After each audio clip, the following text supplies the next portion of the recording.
I was lucky enough to be raised in a Christian family.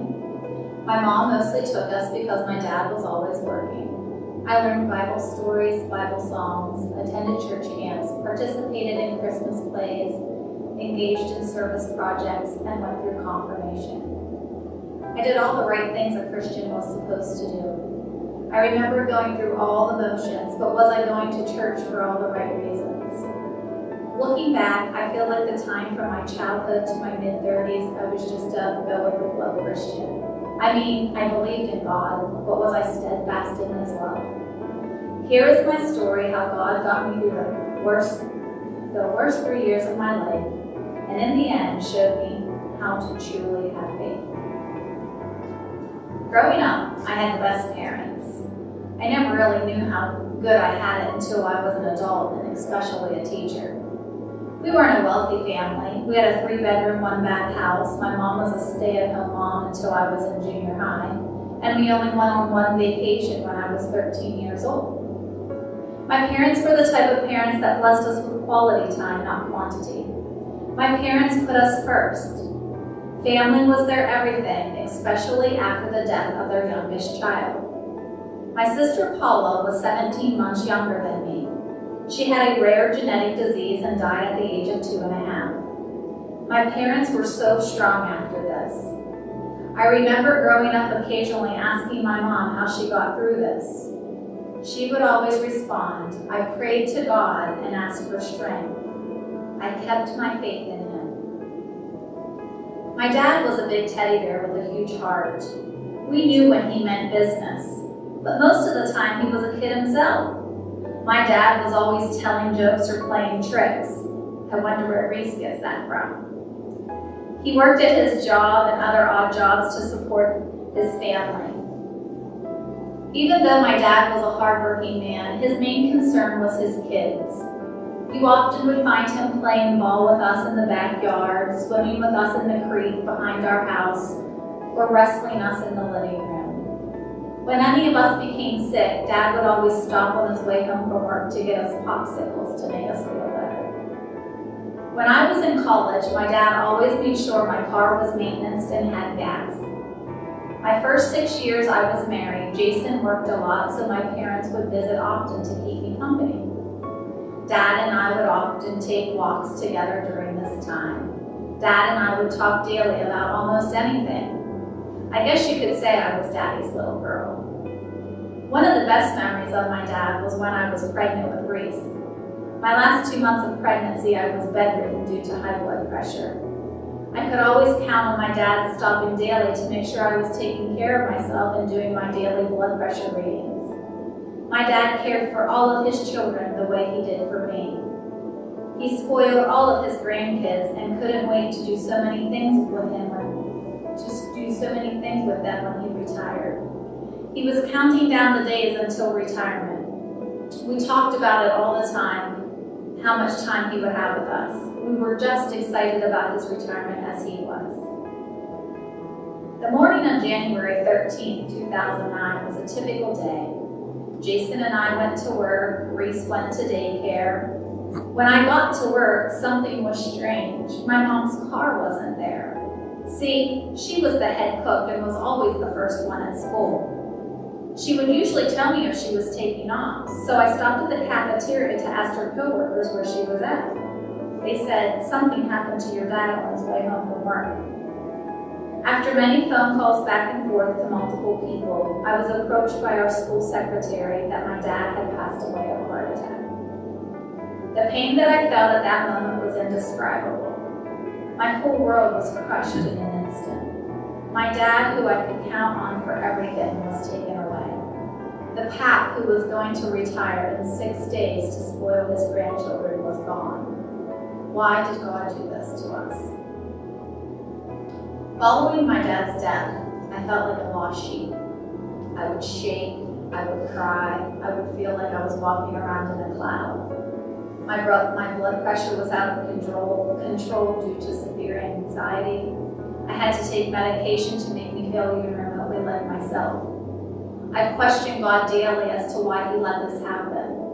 I could have very easily got mad at God and turned away from Him, but instead I remembered what my mom would do during tough times.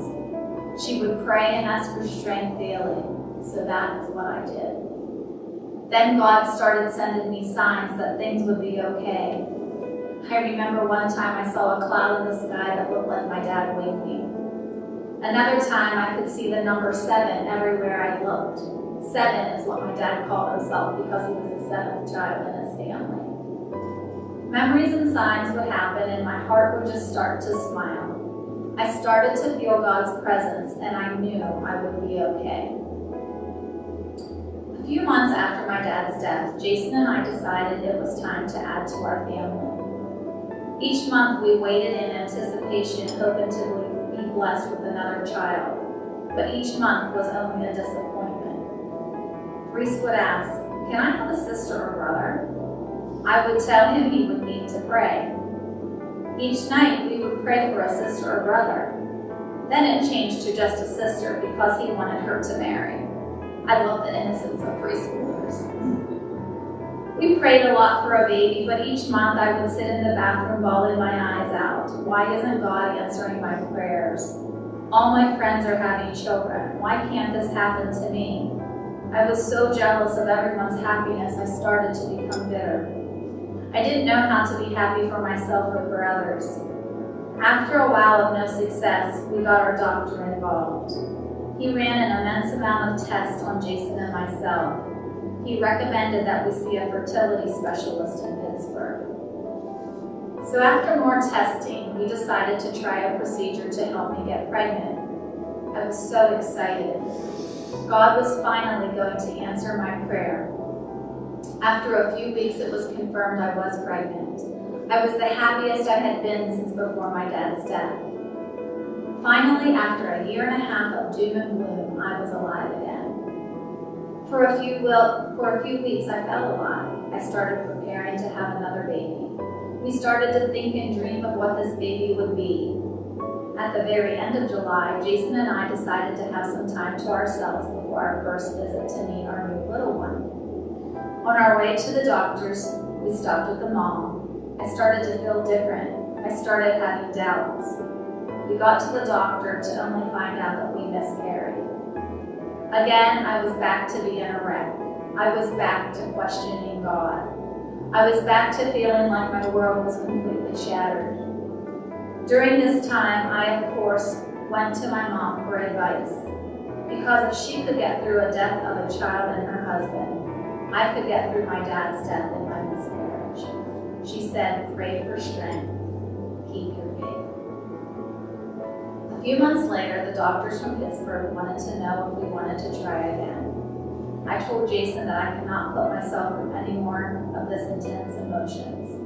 I was tired of being let down. I was tired of being consumed, of constantly thinking about another baby. I told Jason that I accepted the fact that we were only meant to have one child. I truly believe that this was God's plan. I stopped focusing on having another baby and focused on the little one I already had. From August to February, I felt better. I was still broken, but I truly started to feel better until I found a lump on my neck. God, seriously, what did I do to deserve this? Again, my emotions and anxiety were going crazy. Of course, I thought of the worst. Again, I prayed that God would take care of me and help me through another roller coaster of emotions. Each test, I prayed that it was just a cyst and nothing more. After surgery, we found out that my prayers were answered and it was only just a cyst. Early April of 2011, Jason and I decided to celebrate our 10-year anniversary a few months early in Berkeley Springs, West Virginia. We had a nice, relaxing weekend going to the spa, visiting the healing springs, and enjoying each other's company. A few weeks later, I found out I was pregnant. Jason and I were shocked. We were basically told that we had a very low chance to get pregnant on our own. Of course, we were nervous the first few months. We would pray daily for a healthy baby. I didn't care if it was a boy or girl, but Reese kept praying for his sister. He doesn't like to hear that now. On December 19, 2011, Berkeley Francis was born. Her middle name, Frances, is my father's middle name, and her first name, Berkeley, well, you can figure that out. She was the best Christmas gift ever that year. The moment she entered this world, I felt like I truly knew the meaning of the cliche that babies are miracles from God. On this day, God showed me that He will provide in His time, not mine. On this day, God showed me His steadfast love. On this day, I affirmed my faith. January 2009 to December 2011 were definitely very trying times for me. I could have turned from God, but instead I could have turned from Him, but instead I turned to Him. Since this time, my life is whole because I have wholeheartedly put my trust and faith in God. I count my blessings instead of concentrating on the things that I don't have. When life spins out of control, I focus on how God will be with me the entire time and see me through my struggles. God is definitely with me every day, and He is with all of you as well. Don't ever give up on Him because He never gives up on us.